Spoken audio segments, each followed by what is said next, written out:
ଛୁଇଁ ନେଲା ଚାଷୀର ଖୁସି। ଅଦିନିଆ ବର୍ଷାରେ ବେହାଲ ଚାଷୀ କୂଳ। 3 ଦିନ ଧରି ଚାଲିଥିବା ଲଗାଣ ବର୍ଷାରେ ବ୍ୟାପକ ଫସଲ କ୍ଷୟକ୍ଷତି। ବାଲେଶ୍ୱର ଜିଲ୍ଲା ଔପଦା ବ୍ଲକ ତଳକିଆ ପଞ୍ଚାୟତ ମାଟିଗଡ଼ା ଓ ପ୍ରତାପପୁର ଗାଁର 13ରୁ ଅଧିକ ଚାଷୀ ଚିନ୍ତାରେ। ଲଗାଣ ବର୍ଷାରେ ଉଜୁଡ଼ି ଯାଇଛି କଲରା, ଜହ୍ନି, କ୍ୟାପ୍ସିକମ୍, ପୋଟଳ, ମକା ଓ ବିଲାତି ଭଳି ପନିପରିବା। ଋଣ ଆଣି କରିଥିଲେ ଚାଷ।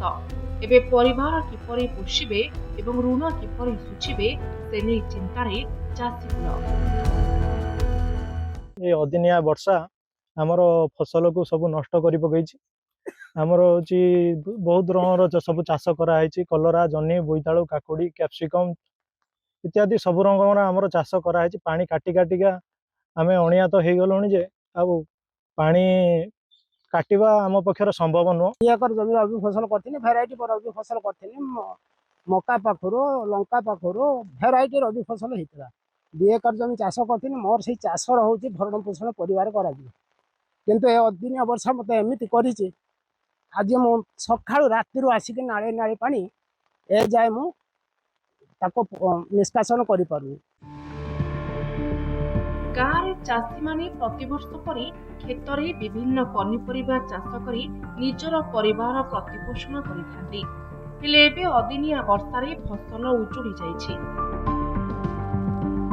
ଲଗାଣ ବର୍ଷା ଯୋଗୁଁ କ୍ଷେତରେ ପାଣି ଜମି ରହିଥିବାରୁ ପନିପରିବା ପଚି ସଢ଼ି ନଷ୍ଟ ହେବାକୁ ଲାଗିଛି।